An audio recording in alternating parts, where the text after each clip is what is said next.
Olá, boa noite. O É Notícia entrevista hoje o jornalista e escritor Ricardo Couto. Ricardo Couto é um dos maiores jornalistas do Brasil, tem mais de 20 livros escritos. Trabalhou nas principais redações do país, no Estado de São Paulo, na Folha de São Paulo, no Jornal do Brasil. Também trabalhou em televisão como diretor ou repórter. Posso citar aqui TV Globo, TV Bandeirantes, CNT. Ele foi assessor do presidente Lula em 3 campanhas presidenciais, 89, 94 e 2002. Aqui levou Lula lá para o Planalto. E aí ele foi secretário de imprensa e divulgação do Lula nesse período. Trabalhou lá. O Couto tem reportagens históricas. Uma delas tinha o título Mordomia, que era sobre os privilégios dos funcionários no governo Geisel. Isso irritou muito a ditadura militar. Tem uma série famosa dele também sobre Serra Pelada, que foi aquela corrida do ouro nos anos 80, ali no sudeste do Pará. Enfim, o Ricardo Couto dispensa apresentações e eu tenho a honra de ser amigo dele. Ricardo, boa noite para você. Boa noite. Você está com a memória boa, hein? Vamos na luta, né, Ricardo? Na luta. Ô, Ricardo, eu queria começar falando um pouquinho da sua infância ali. Você aprendeu alemão antes de aprender português. Como é que isso acabaria te levando para o jornalismo? Essa história, como todas as histórias, quando a gente fica velho, é meio comprida, né? Mas o meu avô materno era jornalista, né? Eu não conheci porque ele morreu durante a guerra. Meus pais são refugiados de guerra, né, que vieram depois da Segunda Guerra para o Brasil. E eu ouvia contar muitas histórias desse avô, sabe? Era meio herói da família, então eu achava interessante a vida dele, né? E eu não sei como é que foi que eu escolhi essa profissão aí, mas eu sei que eu comecei em banca de jornal, né? De tanto que eu gostava de jornal, e aprendi português, porque em casa só se falava alemão, a escola era alemã, o clube era alemão, né? Então eu aprendi português lendo o Estadão, que meu pai assinava, né? E depois, por coincidência, muito tempo depois, com 18 anos, eu acabei indo trabalhar no Estadão. Foi o primeiro jornal da grande imprensa, né? Porque antes você trabalhou num veículo de bairro lá em Santo Amaro, não foi eu comecei em 64 em jornal de bairro. 64 é um ano inesquecível, né? Eu sou contemporâneo do golpe. Pois é, você está com 76 anos agora, né, Ricardo? Está com 60 anos de jornalismo. Isso. Ou seja, começou aos 16. Foi esse trabalho no jornal de bairro e depois começou mesmo na grande imprensa, no Estadão, aos 18 anos. O Couto, o Lira Neto, que é escritor e jornalista, ele publicou um e-book agora, que o título é o seguinte: Ricardo Couto, um contador de histórias. É um livro do Centro de Memórias Brasileiros, do IREE, que é o Instituto para a Reforma das Relações entre Estado e Empresa, né? Uma organização que busca melhorar o debate público, políticas públicas, o diálogo entre o setor privado e o setor público. Por que você se define, Ricardo, como um contador de histórias? Eu acho que o repórter é isso. O repórter é isso. Né? O repórter é um contador de histórias. Eu devo ter ouvido essa definição de um dos meus mestres, ou do Zé Hamilton Ribeiro, ou Dálio Dantas, eu não sei qual deles, eu confundo muito, né? Mas um deles falava assim: o que é um repórter? Repórter é um cara que pergunta, né? Pergunta para quê? Para descobrir as coisas e para poder contar depois para os outros. Então, nós somos contadores de histórias. É o rascunho da história que o jornalista faz, né? Depois os historiadores juntam aquilo ali, mas a matéria-prima, né? O rascunho, é o trabalho do repórter. É isso. O repórter não tem tese. O repórter não sai para comprovar uma tese. Ele tem que escutar e ver o que aconteceu. Aliás, nem deve ter tese. Nem deve ter tese. Porque de uns tempos para cá está acontecendo o contrário. A redação define uma tese e o repórter vai atrás para confirmar aquela tese. Vai caçar aspas que fala. Procura alguém que concorda com essa ideia. Então, isso aí começou na revista Veja, muitos anos atrás, e virou uma praga, né? Então, o jornalista hoje pouco pergunta, né? Ele mais afirma. Isso. Ele fala um monte de coisa e depois pergunta para o entrevistado: você concorda? Concordo. Aí está feita a matéria. Ô, Ricardo, tem uma matéria sua que eu citei há pouco na abertura, de 1976, no Estadão, que assinada por você, que é assim vivem os nossos superfuncionários. E esse termo mordomia, você colocou no vocabulário político, né? Conta um pouco a história dessa reportagem e por que ela irritou tanto os militares que na época era governo Geisel. Pelo seguinte, essa foi a primeira reportagem feita pela grande imprensa depois que saiu a censura do Estadão. Quando o jornal fez 100 anos, os militares do Geisel tirou a censura prévia que havia no Estadão desde o AI-5, né? Explica o que é censura prévia para o nosso telespectador entender. A censura prévia, a maioria veículos da grande imprensa aceitou, né? E um dos poucos jornais que não aceitou foi o Estadão, que obrigava o censor a ir lá na redação para cortar. Então, a ordem que a gente tinha, ó, a gente faz a pauta, faz a matéria como se não existisse a censura. Depois eu trabalho com eles. E por isso o Estadão tem o melhor arquivo daquela época, porque tudo foi escrito, né? Os originais ficaram lá. Então, é um fantástico acervo que o Estadão guardou da época da censura prévia, né? Bom, aí... E curioso, porque o Estadão apoiou o golpe, mas, sim, né? sim, é bom, sempre bom lembrar. Não só apoiou, como participou. Né? Porque, na verdade, aquele foi um golpe cívico-militar. Né? Em 64. Empresários, principalmente de São Paulo, do Rio de Janeiro e tal, tiveram uma participação ativa, né, no planejamento e deflagração do golpe. Né? O Estadão participou diretamente disso. Né? E depois foi o primeiro jornal a romper com os militares, ainda antes do AI-5, né? Que eles achavam que ia ter eleição. Né? Em 65, acho que tinha uma eleição marcada para presidente. Estava previsto uma eleição. O Lacerda, o Juscelino, eles queriam ser candidatos. Todos eles dançaram, Magalhães Pinto. O Lacerda era candidato do Estadão. Isso. Né? Só que quando eles viram que não ia ter eleição tão cedo, aí eles romperam com os militares. E quando a censura saiu, o diretor do jornal, um grande jornalista chamado Fernando Pedreira, me chamavam lá de Ricardinho, que era jovem na época, falou, bom, agora que não tem mais censura, nós vamos contar tudo o que está acontecendo nesse país. Começa por aqui. Aí me mostrou uma reportagem que saiu ou no jornal New York Times ou na revista New Yorker, não lembro direito, sobre os superfuncionários da União Soviética, né? Os privilégios dos superfuncionários. Ele falou, lê isso aqui porque aqui no Brasil está acontecendo tudo igual. Só que eu não falei para ele que eu não sabia inglês, aliás, não sei até hoje. Mas eu peguei a matéria e mostrei para algum colega que me explicou do que se tratava. E veja como é que as coisas vão e voltam. Né? O título foi esse que você falou, Assim Vivem os Superfuncionários. Os nossos superfuncionários. Agora se voltou a falar disso, agora esses dias aí que o governo tem que cortar, tem que cortar despesas, os supersalários são dos superfuncionários. Né? Uma casta que se formou a partir do regime militar. Mas não eram só militares, eram militares e civis. E de lá para cá, quanto tempo já faz isso? Sei lá, mais de 40 anos, os privilégios aumentaram. Porque os salários nem tanto. Isso é que é 48 incrível. anos tem essa reportagem. 48 anos. 48 anos. O que aconteceu foi o seguinte, os salários, eu trabalhei lá em 2003, 2004, eram baixos os salários do primeiro escalão do governo, eu trabalhei, né? Depois melhorou um pouco depois que eu saí, mas no começo era muito ruim. O que pesa mesmo são os penduricalhos, são os superpenduricalhos que foram empilhando desde aquela época até agora. Então está cheio aí de gente do judiciário ganhando mais de 100 mil, 200, 300 mil por mês, militares, generais, sabe, ganhando os tubos, né? Porque tem um teto do funcionalismo, é bom explicar isso, né? Que atualmente é 40 mil reais, é o salário do ministro do Supremo Tribunal Federal. Só que ninguém ganha só o salário. Todo mundo tem penduricalho. Tem de tudo, auxílio funeral, auxílio mudança, auxílio paletó, cursos que fazem. Os militares fazem cursos no mundo inteiro, tudo pago pelo Tesouro Nacional. E cada curso que eles fazem dá um aumento de salário. A farra das diárias também, tudo isso. Aposentadoria especial. Né? Então, agora, você vê, 48 anos depois, estão querendo mexer nisso aí. Eu acho muito difícil. E o mordomia na época?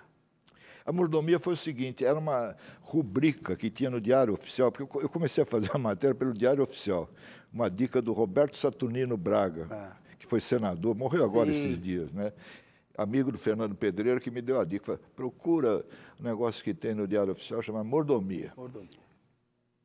Que era uma rubrica sobre as compras para os militares e para os ministérios e tal. Ali que apareceu aquelas toneladas, né, de camarão, de filé mignon, tudo picanha e tal. Que tem até hoje, tá cheio por aí.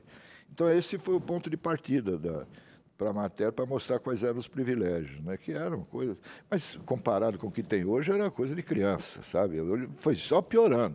Aquela matéria, que era uma matéria de denúncia, né, que foi, na época foi perigoso publicar, porque o jornal ficou com medo de voltar à censura, né?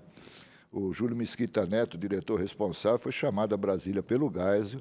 O Geisel estava furioso com aquela matéria. E o Júlio Neto só falou para eles, olha, se tiver alguma coisa errada, o senhor me fala que a gente corrige. Ele não achou nada errado, sabe? É que não gostaram do tema, do assunto, né? E de lá para cá, quem não tinha passou a ter mordomia. Foi isso, democratizou a mordomia pelo Brasil inteiro. Então, hoje, qualquer Câmara de Vereadores, qualquer estatal, qualquer empresa pública, todo mundo tem as suas mordomias. Aliás, Brasília, onde você mora, né, é a capital mundial da mordomia. Ali tem mais carro oficial do que carro civil, né? É impressionante. Como o Brasil, em algumas coisas, progrediu muito dessa época para cá, muito, na área social principalmente, e em outras, regrediu muito também. Essa coisa do super salário, você tem toda a razão, sobretudo castas no Judiciário, no Ministério Público. Ô, Ricardo, outra série muito bacana, dessa eu me lembro bastante, porque em 76 ainda não acompanhava a imprensa diariamente, mas a partir dos anos 80 eu já acompanhava, era a Serra Pelada. Você foi para lá, se descobriu ali bastante ouro numa região no sudeste do Pará, e aquilo desencadeou uma corrida do ouro, que parecia o Velho Oeste. As fotos, né, parecia um formigueiro, aquela coisa toda. Conta pra gente, como é que apareceu essa pauta, quanto tempo você ficou lá e o que mais te marcou nessa época? Olha, eu acho que foi a grande aventura humana da minha geração no Brasil, foi esse negócio de Serra Pelada. Quem viu aquilo tinha que ver de perto, porque era muito difícil descrever aquilo. Que, no fundo, era uma grande grota, um enorme buraco, né, onde 100 mil homens garimpeiros subiam e desciam as escadas precárias, conhecidas como Adeus Mamãe, carregando sacos nas costas, que eles pegavam a terra lá do fundão e levavam nas costas, subindo aquela escada para depois lavar o ouro, quer dizer, lavar o cascalho, né, e encontrar o ouro. Algumas fortunas foram feitas, mas a grande maioria só pegou doença.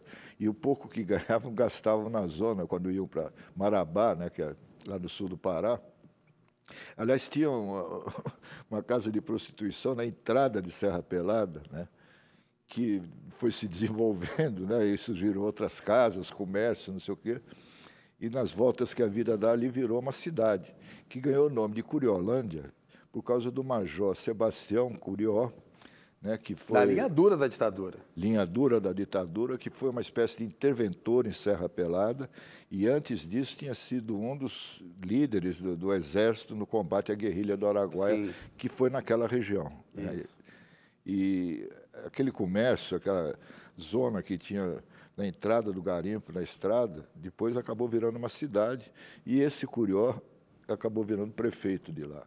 Você conviveu bastante com ele lá, né, Ricardo? Eu fiz muita matéria sobre ele, com ele, e fui várias vezes à Serra Pelada. Né? A primeira vez foi em 1980, eu fui um dos primeiros a entrar lá, que era perigoso para burro.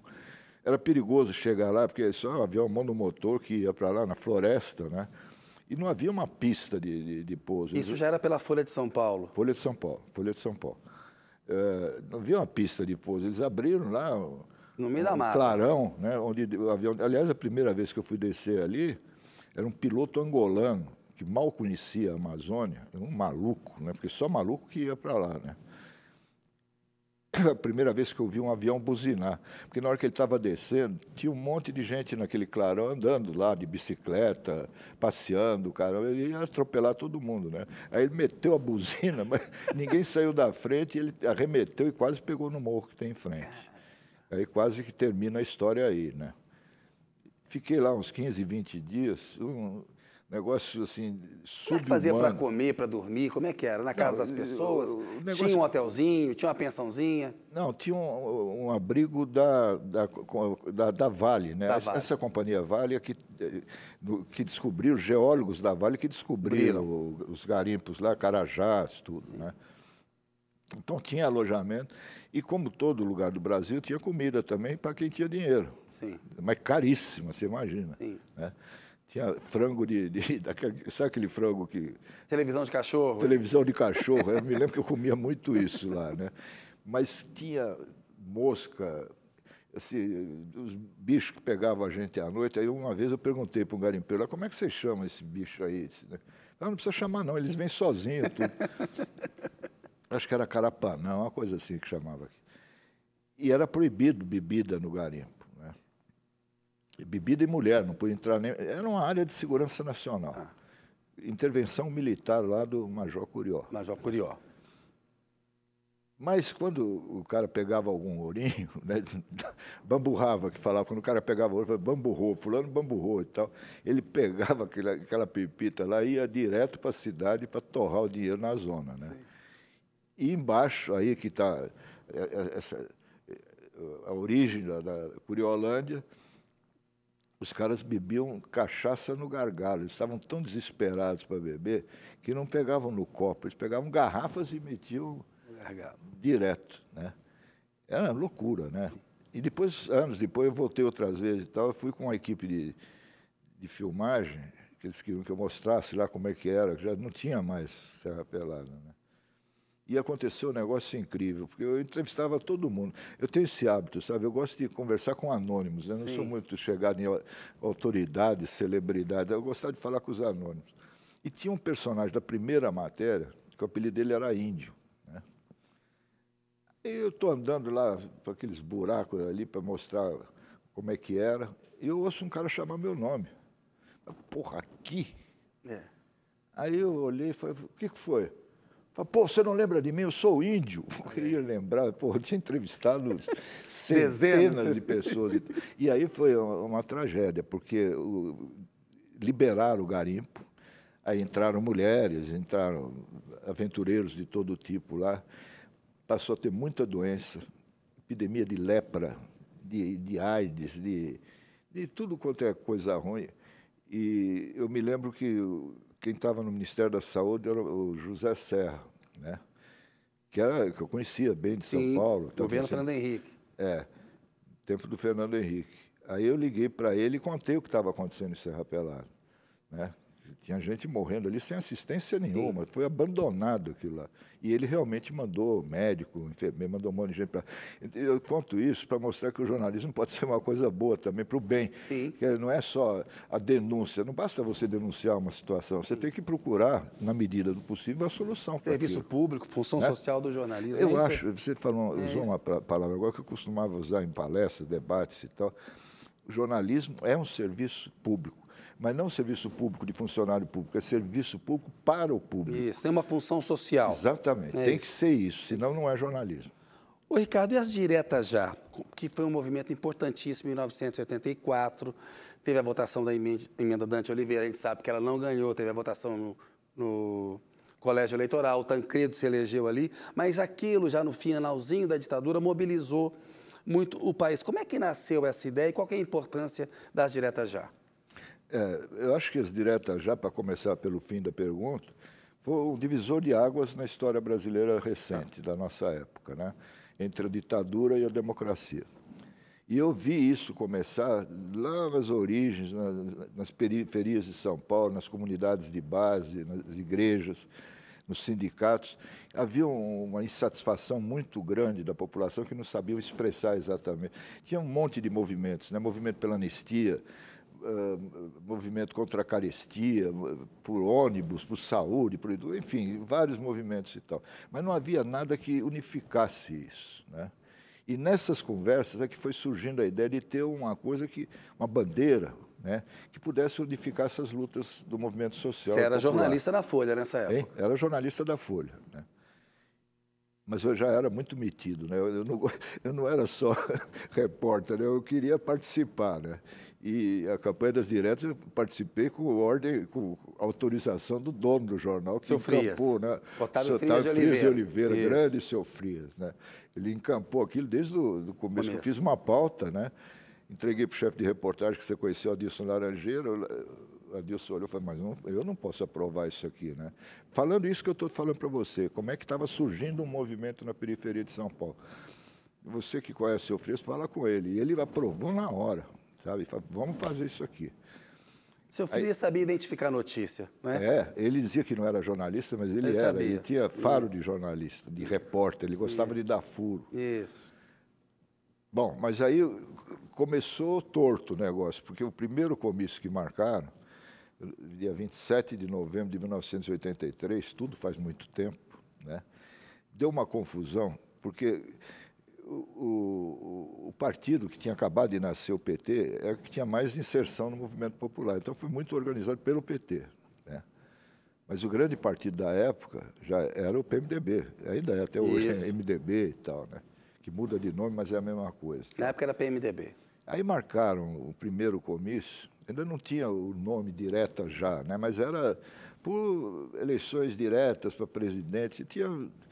O mote estava ali, mais ou menos, a ideia estava ali. Todo mundo falava disso, mas ainda não tinha o slogan, né? A bandeira e tal. E nessa confusão de PT e MDB, alguém da esquerda marcou também uma manifestação de apoio à Nicarágua. Né? Que tinha Revolução Sandinista, exatamente, de 79 né? a 1990. Na mesma praça, no mesmo horário. Você imagina. Os nomes do MDB que eram chamados para o palanque eram vaiados pelo pessoal do PT.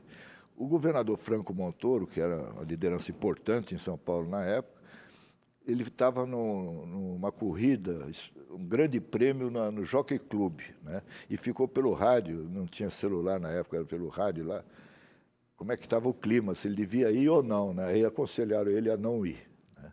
Por causa dessa... Apoiar os sandinistas, né? Ele não foi. Mas aconteceu o seguinte, Kennedy, nunca vou esquecer disso. O Fernando Henrique Cardoso, que era suplente de senador do Montoro, antes do Montoro ser governador, ele estava lá e foi ele que deu a notícia da morte do Teotônio Vilela. Coube a ele, na hora dele falar, alguém avisou, morreu o Teotônio Vilela, que era um político, um cacique do Nordeste, né, o velho coronel do Nordeste, que passou para o outro lado, que passou para a democracia. Isso. E que estava viajando o Brasil inteiro em defesa da democracia. Era isso. Que, no fundo, a campanha das diretas já era o movimento pela volta da democracia. Em resumo, era isso, né? E o Teotônio teve um papel importantíssimo nisso. Sim. Por coincidência, morreu no primeiro dia do comício, né? E foi anunciado pelo Fernando Henrique Cardoso. Depois veio 25 de janeiro em São Paulo, de 84. No Anhangabaú. No Anhangabaú, com o Montoro, né? O Montoro que ajudou, foi o coordenador, né? Um baita no comício. E aí pegou no breu. Ô, Ricardo, uma outra coisa importante, aí já você, num outro momento, como assessor do Lula, que você foi assessor de imprensa dele em 89, mas em 93... vocês criaram as Caravanas da Cidadania, né?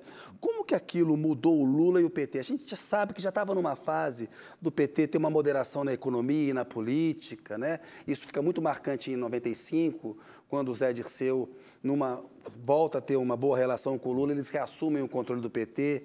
Havia perdido o controle do PT para os grupos mais à esquerda em 93, Hora da Verdade. Aí vem as Caravanas da Cidadania, até porque o grupo do Lula não tinha tanto espaço dentro do PT. Conta como é que foi aquilo e por que aquilo foi importante para o Lula. Bom, isso é o que o próprio Lula já disse em várias entrevistas, que foi a coisa mais importante que ele fez na vida política dele, foram as caravanas. Porque foi a partir dali que ele conheceu o Brasil por dentro, o povo brasileiro, como nenhum outro político na história, sabe? O Lula viajou por todos os estados, capital, interior, mas não tem um pedaço de chão no Brasil que o Lula não tenha ido e não conheça a realidade. Ele tem uma frase que ele costuma dizer, que a cabeça pensa de acordo com o lugar que os pés pisam, né? E aí o coração sente, sei lá, não sei a frase dele. Mas ele diz isso, que foi a coisa mais importante que ele fez na vida política dele. Na verdade, isso aí foi uma ideia que eu dei em 89. Já tinha pensado já para 89, então? Era para ser em 89. Tá. Né? Foi a campanha contra o Collor, que ele foi para o segundo turno e acabou dando o Collor. Mas o PT vetou a ideia. A alegação era o seguinte, não, que já era a ideia de fazer caravana de ônibus, de barco, né, por terra, por água, mar, que ia jogar o Lula no meio do mato e a imprensa não ia cobrir, que era uma besteira. Mas o Lula gostou da ideia na época e guardou na cabeça. Quando chegou 93, né, para a campanha de 94, ele lembrou e falou, agora eu quero fazer... E a gente faz um ano antes da eleição, né? Exatamente. Que já, vai ter cobertura da eleição. Não, e o que nós fizemos para resolver esse problema? Tinha um ônibus da comitiva do Lula, a dona Marisa, os amigos, assessores, as pones e tal, e tinha um ônibus da imprensa. né? E o ônibus da imprensa, os jornalistas, as empresas mandavam e pagavam as despesas dos seus repórteres, fotógrafos Isso. e tal. Dessa maneira, nós refizemos, na primeira caravana, que foi histórica, o mesmo trajeto que o Lula fez quando ele, com 7 anos de idade, veio de Garanhuns, do distrito de Caetés, hoje é município Caetés, né? Num pau de arara com a mãe, com os irmãos, até Vicente de Carvalho, um distrito do Guarujá, no litoral paulista, né? E aquela viagem levou 13 dias. E nós fizemos a viagem também em 13 dias, passando pelo mesmo trajeto que ele passou quando ele veio para São Paulo. Então, tinha um monte de simbolismos essa viagem. Foi uma coisa, para mim, como se fosse uma grande reportagem, né? A ideia, aliás, partiu disso, né? É o Lula repórter. O Lula ia nos lugares, porque a gente gravava o programa de televisão, né? E a pergunta básica que ele fazia, ele chegava para você e falava, como é que está a vida aqui? Conta para mim, como é que estão as coisas? Tal, aquele jeitão, né? Meio despachado dele. E a ideia era juntar esses depoimentos e depois montar o programa na TV. Mas aí o PSDB, o Serra, que era o adversário, né, percebeu o perigo desse negócio aí e fizeram uma lei proibindo o uso de imagens externas. Quer dizer, todo o material que nós fizemos... Ele acabou não sendo candidato, o candidato foi o Fernando Henrique. Não. 94 foi o Fernando 94, Henrique. Sim, é verdade. Ele não foi candidato. 94 foi o Fernando Henrique, era ministro da Fazenda, Plano Real. Eu lembro que eu estava nessa campanha, aliás, eu conheço o Lula por sua causa. Eu participei do finalzinho das caravanas. É isso mesmo. Eu me lembro que você me chamou para conversar e falou assim, ô Kennedy, eu já estou viajando tanto que eu tenho que deixar um retrato meu na porta para minha mulher e as minhas filhas lembrarem de mim quando eu volto para casa, que você já não aguentava mais viajar. E você acabou me pedindo para trabalhar e eu peguei o finalzinho ali. Nessa campanha... o Fernando Henrique era ministro da Fazenda e até o lançamento do Plano Real, o Lula estava na frente. Era uma campanha que ele tinha muito disparado na frente. Estava 40-20 e depois inverteu 20-40. Por causa do Plano Real. Por causa do Plano Real. Ali foi decisiva a questão Foi você que deu azar, você entrou na campanha, aí inverteu e nós perdemos a eleição. A culpa foi minha, já descobriu agora. De quem é a culpa? Ô, Ricardo, a relação com o Lula, você... teve essa relação muito próxima como amigo, até porque, antes de ser assessor de imprensa, você cobriu as greves no ABC também. Foi lá que eu conheci o Lula, foi nessa Exatamente. época. Final dos anos 70 do século passado. Anos 70. E você tem um livro que é Do Golpe ao Planalto, Uma Vida de Repórter, né? Porque até mesmo como assessor de imprensa, eu me lembro, você tinha essa veia de repórter sempre. Você teve uma relação sempre muito leal com a imprensa, você não mentia. Você até fala, prefiro não saber para não ter que mentir para os jornalistas às vezes. Né? Me lembro de você ter essa atitude. Conta para mim da tua relação com o Lula, quando você vê hoje o Lula, está no 3º mandato. O que ficou daquele Lula que você conheceu e o que mudou nessa trajetória que o Lula melhorou ou piorou no seu entender? Gonzalo, eu fiz essa pergunta ontem para o Roberto Calil, né, o médico, que é médico do Lula desde o primeiro ano de governo, né? Tratou dele agora, nesse acidente doméstico. Eu perguntei isso para ele, o que tinha mudado na saúde do Lula do primeiro mandato para agora, né? Mudou que ele está mais velho, mas o resto continua tudo igual. Eu poderia dar a mesma resposta. Sabe, o Lula não muda, ele é um cara, ele é teimoso, obstinado, então dificilmente ele muda de ideia. Mesmo quando a ideia está errada. E a gente brigava muito, você sabe disso, né?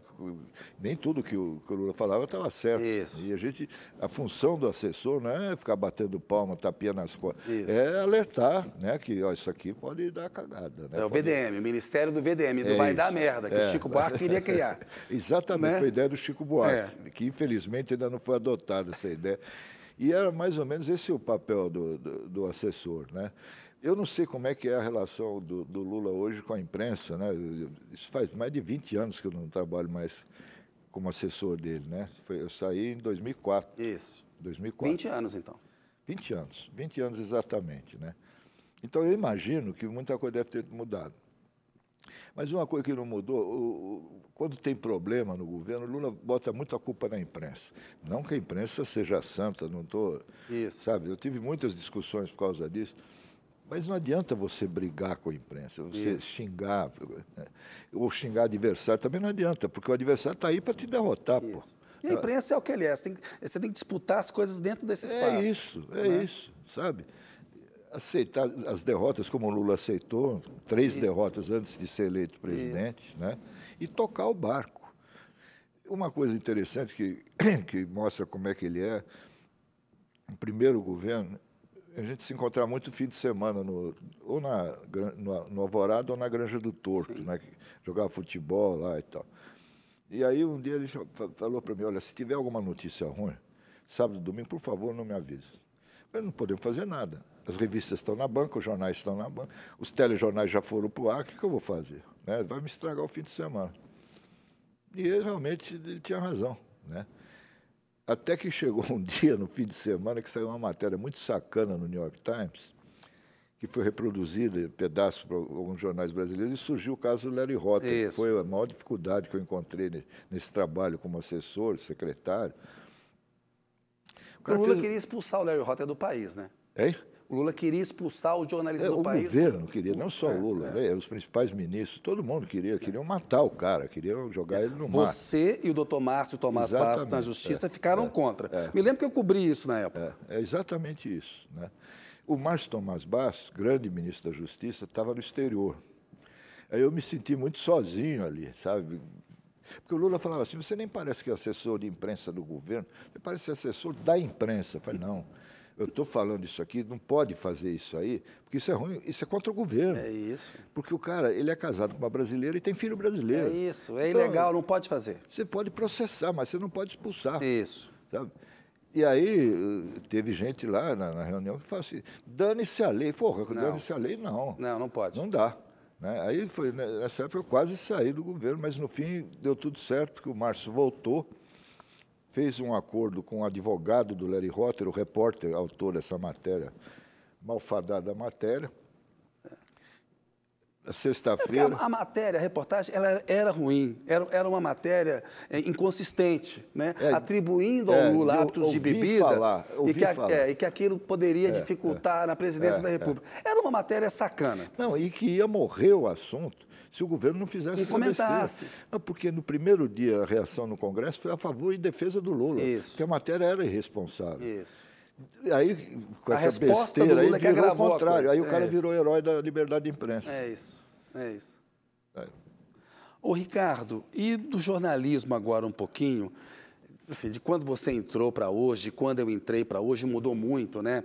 A gente vê, quando a gente tinha tempo para apurar uma matéria, vendia para o jornal, você podia voltar com um furo de uma viagem, guardava, escrevia, aquilo ainda virava manchete. Você podia conversar com o ministro há 20, 30 anos, dava o retorno de tarde, saía no dia seguinte. Hoje você não pode guardar 5 minutos essa corrida e isso atrapalha a qualidade da apuração. Claro, né? Porque muitas vezes não fica uma coisa bem apurada, você quase que publica a pauta. Assim, no seu entender, o que você destaca, quais são as mudanças para o bem e para o mal? Porque para o bem também tem muita coisa, a imprensa ficou muito mais profissional também, num certo sentido. Como é que você vê? Para o bem é a parte da tecnologia. Né?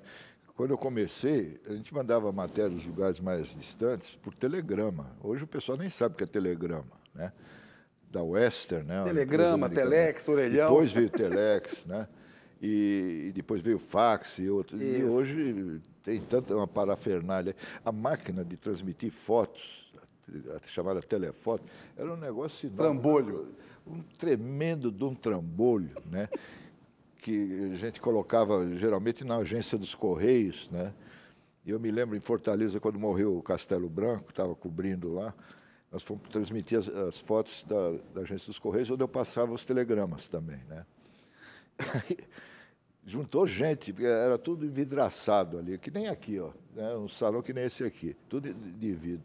Juntou um monte de gente ali, né? Querendo saber o que era aquilo, ninguém nunca tinha visto. Né? E fazia um barulhão, aquilo girando o rolo lá para passar as fotos. E as pessoas não entendiam. Eu falei, não, isso aí, a foto que está girando aqui está aparecendo lá em São Paulo, na sede do jornal. Aí ninguém entendeu aquilo, né? Bom, só para mostrar como era a dificuldade naquela época, né?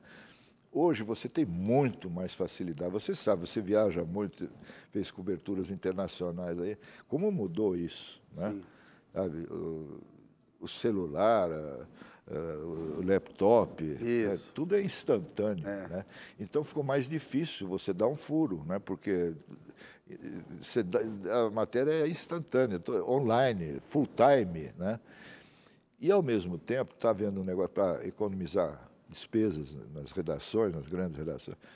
O repórter é obrigado a ser, ao mesmo tempo, repórter, fotógrafo, faz matéria para o online, faz matéria para o papel, faz matéria para a televisão, sabe? E isso, eu acho que influiu na qualidade do material. Porque uma apuração demanda tempo. Né? Você Demanda não escuta a sua fonte investimento. pública. Você tem que, né, checar, contra-argumentar, né? Essa reportagem que você falou das mordomias, eu tive o tempo que fosse preciso, mais de 3 meses. Sim. Hoje é inimaginável alguém ficar 3 meses fazendo uma reportagem, né? E isso acho que mexeu com a qualidade. Tem a pejotização excessiva também, a precarização salarial, né? Exatamente. E a falta de investimentos em reportagem, porque reportagem custa caro. Né? Basta pegar as principais publicações da história da imprensa brasileira, eram revistas de reportagem. Pega, por exemplo, a revista Realidade. Era uma obra-prima de jornalismo, com os melhores jornalistas do país. Aliás, uma vez eu fui pedir emprego lá, logo no começo, né? Porque um primo meu, assim que eu comecei na profissão, um primo meu tinha vendido enciclopédia britânica para a equipe da redação da Realidade, né? E aí alguém deu cartão para ele e falou, eu tenho um primo que é jornalista, que era eu, trabalhando na Gazeta de Santo Amaro, né? Fala para ele vir aqui. Então, eu fui, pô. Cara de pau, tinha 18 anos, antes do Estadão. Né? Mas fez bem, pô. Aí o cara falou, meu filho, aqui é só a seleção brasileira, você está começando, você tem que começar no jornal. Aí me deram outro cartão para falar no Estadão e acabei arrumando emprego no Estadão. Olha aí, valeu a pena ter ido na realidade. Ô, Ricardo, uma coisa que a gente vê no jornalismo, assim, a necessidade do outro lado, que é uma coisa importante, você está fazendo uma denúncia, você tem que ouvir o outro lado, porque de repente o outro lado ele desmonta aquilo que você tem. Só que virou uma febre no Brasil, e, por exemplo, se está chovendo, né, você não precisa consultar o Ricardo Couto, que diz que está chovendo, que ele diz, não está chovendo, e você faz uma matéria polêmica. Couto diz que chove, que ele diz que não chove. Não, você coloca a cabeça para fora e você escreve, né? Que essa coisa do doisladismo, do excesso de isenção, do outro ladismo. O que você acha disso, Ricardo? Isso é em cima de uma falsa teoria, tese, sei lá, que eu ouço desde que eu comecei na profissão, sobre a neutralidade do jornal, a isenção do jornal. Isso nunca existiu, desde que Gutenberg inventou a prensa para fazer jornal, né? O alemão Johannes Gutenberg. Todos nós temos lado. Né? Os políticos têm, os nossos patrões têm, todo mundo tem. Né? É claro que aquilo que você escreve, aquilo que você vê e que te chama mais atenção tem a ver com a tua história. Isso. Né? O que você não pode é brigar com os fatos, não pode brigar com a notícia. Notícia é notícia, fato é fato. Né? Opinião é outra coisa. Agora, você sendo honesto com o leitor, você pode ter lado sim. Vou dar um exemplo da Folha de São Paulo. Tá. Na primeira eleição para governador, ainda durante a ditadura, cada candidato tinha um repórter da Folha acompanhando. Era carrapato, que a gente chamava, né? Eu me lembro que eu acompanhava o Montoro. 82. 82. E assim, outro cara acompanhava o Jânio, outro, o Lula, o outro o Reinaldo de Barros, enfim, os candidatos. Faltando uma semana, mais ou menos, para a eleição, o seu Frias chamou os repórteres, né? Eu não sei o que está acontecendo, mas está todo mundo reclamando para mim que os nossos repórteres trabalham para o outro lado. Né? Só fazem matéria a favor do concorrente do cara que foi reclamar. Né? Então vamos fazer o seguinte, para evitar problemas. Cada um de vocês agora vai escrever uma matéria para publicar no jornal, dizendo em quem vai votar e por quê. Era um jeito de dar satisfação para o leitor. Para o leitor saber com quem que ele estava lidando. E foi ótimo, não morreu ninguém por causa disso, o jornal não perdeu credibilidade, pelo contrário, ganhou, né, porque foi honesto com o leitor, é isso. Porque é aquilo que você estava falando, todos nós temos valores, né, Ricardo? Claro, né? princípios, valores, e tal. História. Agora, você tem critérios objetivos para tentar ter o relato mais imparcial e mais objetivo possível. Claro. Esse é o nosso objetivo agora. Se esconder sob o manto da isenção, tipo, é uma polêmica, os dois lados...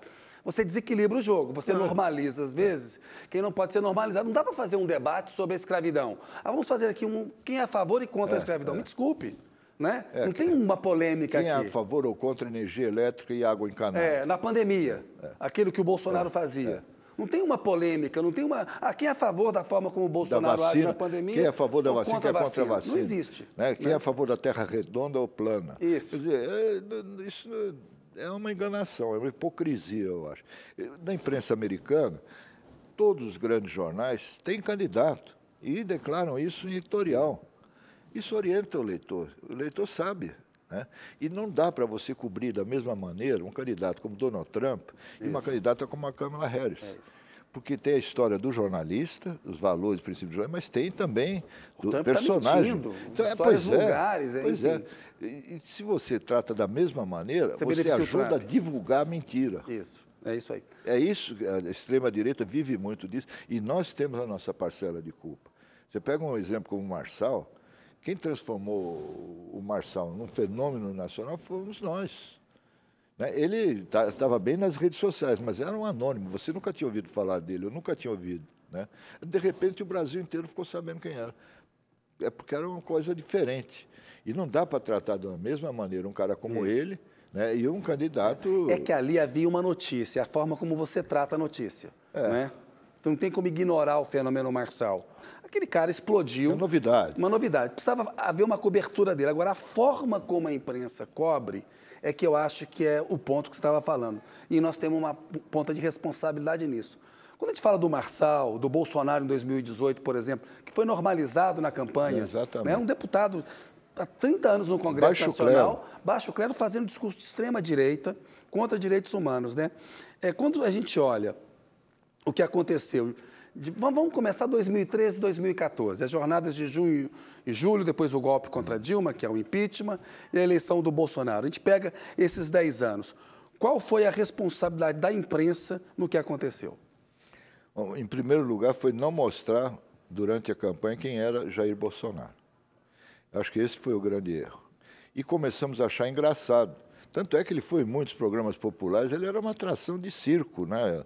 na televisão, programas populares e tal, pelas besteiras que ele falava. E a gente achava graça. Eu me lembro que quando eu criticava, eu tinha coluna diária e tal, né? E criticava o Bolsonaro, amigos meus jornalistas falavam assim, porra, quando você está promovendo esse cara não vai nem para o segundo turno, não tem a menor chance, não sei o quê. Eu falei, não, nós temos que dizer quem ele é para ele não ir para o segundo turno, porque senão ele vai. E foi o que acabou acontecendo. Né? Foi uma surpresa para o país inteiro. Votaram com a pessoa que a maioria dos eleitores não conhecia. E fomos conhecer tristemente já no poder. Isso. Sabe? Tanto é que ele não se reelegeu. Né? E a mesma coisa com o Marçal. Quer dizer, precisava... A imprensa mostrou coisas do Marçal. A imprensa mostrou. Mas o espaço dado a ele foi um exagero. Qualquer coisa que ele fazia virava manchete, virava uma página. O espaço... Que é a coisa caça-clique também, a audiência. É claro. É uma coisa que te aprisiona, é um círculo vicioso. Você quer ver um exemplo? Agora, no fim de semana, o Trump foi vender, como atendente do McDonald's e tal, distribuir batata frita para a freguesia e tal. Num primeiro momento, a imprensa cobriu aquilo como se ele realmente tivesse feito isso, não sei o que e tal. Ontem, a imprensa americana toda mostrou que foi tudo montado. Isso. Inclusive aquela brasileira que apareceu lá, né, falando, falou para o Trump, né, como se já conhecesse há muito tempo. Espero que você não deixe os Estados Unidos ficar que nem o Brasil. Sabe?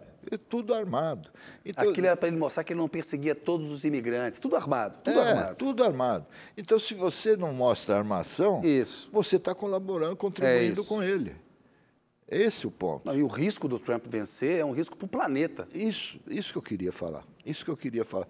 Não dá entre ditadura e democracia para você ser neutro. Sabe? Não dá. É isso aí. Foi o caso da campanha das diretas que você levantou aí. O que o seu Frias, o publisher, agora é publisher do jornal, o dono do jornal, né? Meu velho amigo Frias, percebeu ali que era um momento histórico do país. E o jornal tinha um papel histórico. Isso. Sabe? Ele não teve vergonha de escolher um lado. Ele ficou do lado da democracia, das diretas. E foi o grande momento do jornal. Inclusive, foi ali que a Folha se tornou o maior jornal do país, que é até hoje. Isso. De 84 para cá, quantos anos se passaram? Mais de 40 anos. 40 anos. Sabe? E até hoje. Então, eu acho que fazer bom jornalismo dá dinheiro. Sabe? Vale a pena. Sim. Vale a pena investir em reportagem, em boas causas. Sabe? Tem muita gente que é contra, eu respeito. Tem gente que acha que jornal não tem que ter causa. Não, a gente só informa parcialmente. Né? Não existe isso. Ninguém é totalmente imparcial. Sabe? Essa é uma velha E rarissimamente aconteceu, claro, acontece comigo também, de ter cometido algum erro factual numa matéria. Sabe? O importante é ter honestidade intelectual. Honestidade pessoal e intelectual. É isso. É ter credibilidade. Esse eu acho que é o maior trunfo de um jornalista. E para ter credibilidade, no caso, por exemplo, de um assessor de imprensa, que muita gente não respeita. Não, assessor de imprensa é pago para falar bem de político, de empresa e tal. Não é verdade. Você pode ser um jornalista profissional honesto dos dois lados do balcão, porque senão você não serve nem para um lado nem para o outro. É isso. Se você não for honesto com os teus colegas jornalistas, você não serve como assessor de imprensa. E se você não for honesto com o governo, você não serve como assessor também. Você tem que, sabe, equilibrar essas duas pontas, que são de naturezas diferentes, né? Mas são igualmente serviços públicos de jornalismo. Eu defendo que o assessor de imprensa deve ser um jornalista. Ô, Ricardo, o governo Lula e o governo Dilma, eles fizeram políticas para os mais pobres, né? A gente viu que a fome voltou para o Brasil e o Lula agora tenta, né, voltando para o mapa da fome, né? E agora a gente tenta sair disso, houve até determinados progressos. O que a gente tem visto é que há uma adesão de setores da população mais pobre à extrema-direita. Por que isso está acontecendo, Ricardo? É um problema de comunicação? O Gessé Souza teve aqui, ele acha que é uma questão de comunicação. Eu acho que até tem um pouco também disso, mas eu queria te ouvir. Não, claro, tem uma parte que é a comunicação, que a direita sabe usar melhor as redes sociais, as milícias digitais, do que a esquerda, não há dúvida, né? Mas o problema é outro, é o discurso. É o conteúdo, não é só a forma, sabe? A verdade é que muitas ideias da esquerda, o discurso da esquerda, envelheceu esse tempo todo. Não fomos só nós que ficamos mais velhos, né? Isso. A esquerda não se atualizou, não se modernizou. O mundo do trabalho, por exemplo, que eu acompanho desde o começo da minha... mudou completamente. Isso. Eu sou do tempo da carteira assinada, do 13º, férias... plano de saúde, essas coisas, né? Hoje em dia o jovem ele quer trabalhar por conta própria, quer abrir um negócio. Mas isso não é um pouco de ilusão, Ricardo? Porque assim, ilusão, claro que é, mas é bem vendida. É a precarização do trabalho, né? Mas é bem vendida essa ilusão, que é a mesma ilusão vendida pelas igrejas. Você tem que ter um discurso para combater isso. Né? Assim, com proposta, conteúdo para combater isso, não só a questão da forma. Não basta só falar. Até porque a esquerda não pode usar os mesmos métodos. Sim. A baixaria que a extrema-direita usa. Não pode, né? Mas eu acho que tem a ver com o conteúdo do que você faz. E está antenado, sabe? Aí é uma questão... Precisa ter mais repórteres, sabe? Para ver o que está acontecendo no país, pô. Eu percebia isso quando eu fiquei lá em Brasília 2 anos trabalhando no governo. Você fica muito isolado do resto do país. Porque fica jornalista, com político, com empresário, fica o mundo do poder ali. Enquanto isso, quantas vezes a imprensa é surpreendida por alguma coisa, né? Por exemplo, a marcha dos prefeitos, que de repente apareceram milhares de prefeitos em Brasília, ou a marcha do Sem Terra, que também... Sabe, de repente acontece alguma coisa que nós, jornalistas, somos surpreendidos. E a nossa função, eu acho, é você tentar antecipar as coisas que podem acontecer. Como, por exemplo, agora, o que pode acontecer no mundo se o Trump for eleito. Não é uma eleição como outra qualquer. Vamos tratar os candidatos da mesma forma. Não dá. Não dá porque isso ameaça a paz mundial. Isso, o combate à mudança climática. Tudo.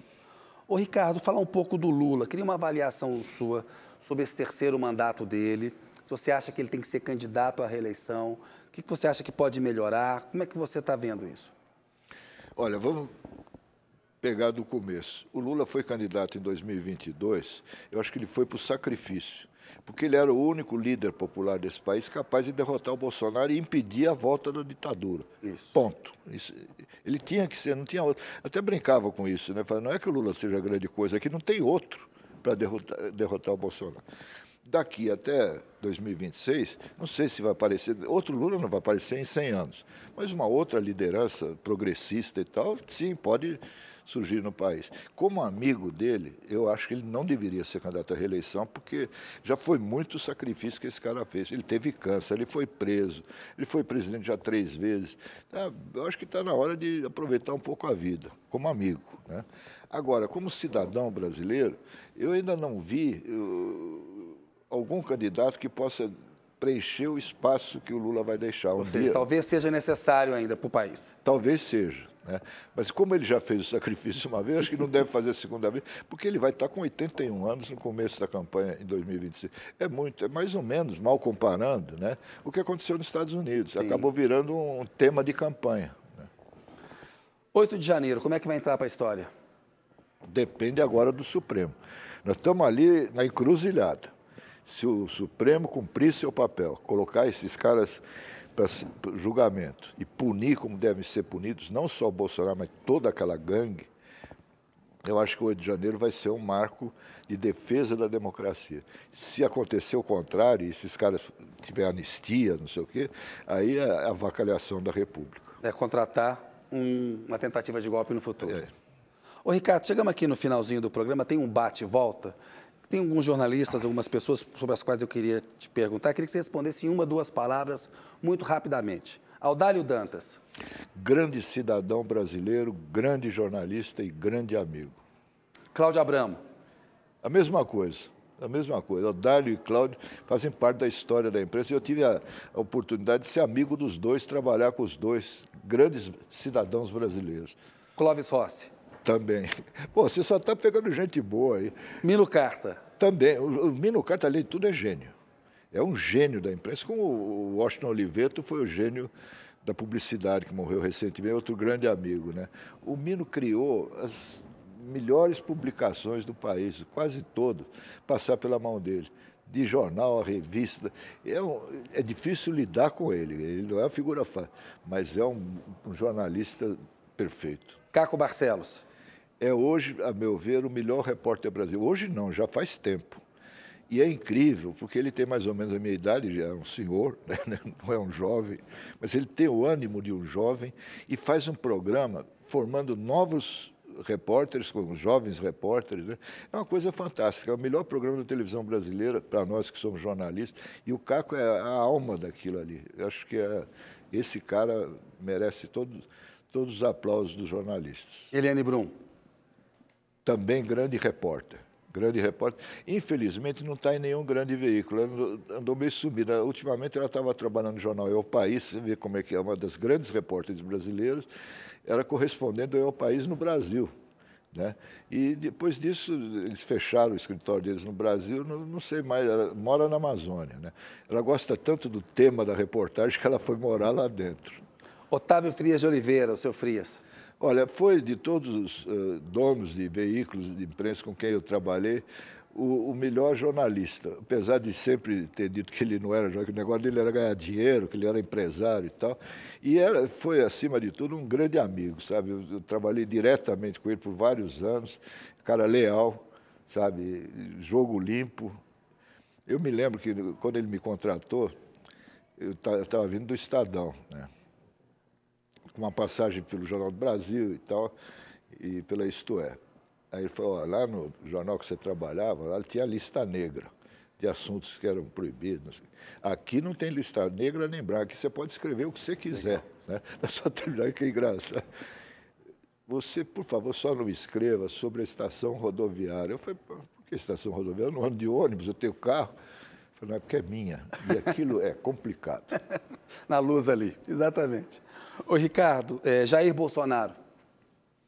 Olha, o programa está tão bom, estamos falando de tanta coisa boa, então eu preferia não falar desse cidadão. Isso é a pior coisa que aconteceu no Brasil, enquanto eu me conheço por gente, da história recente do Brasil, não teve nada pior do que esse cidadão. Lula. É um dos 2 grandes líderes políticos do Brasil no último século. Né? Nós tivemos Getúlio Vargas e temos o Lula. Os 2 foram os que mais fizeram em defesa dos trabalhadores. Eu, como sempre fui trabalhador assalariado, eu sou muito grato aos 2, porque se hoje nós temos alguns direitos, devemos a eles. Ricardo Couto. Um cara legal, boa gente. Atesto isso aí. Ricardo, boa noite para você. Valeu, velho. Obrigado. Você também é. Obrigado, valeu. Tamo juntos, uma honra. Pessoal, aquele abraço, muito obrigado. Agradeço a audiência. Até a semana que vem.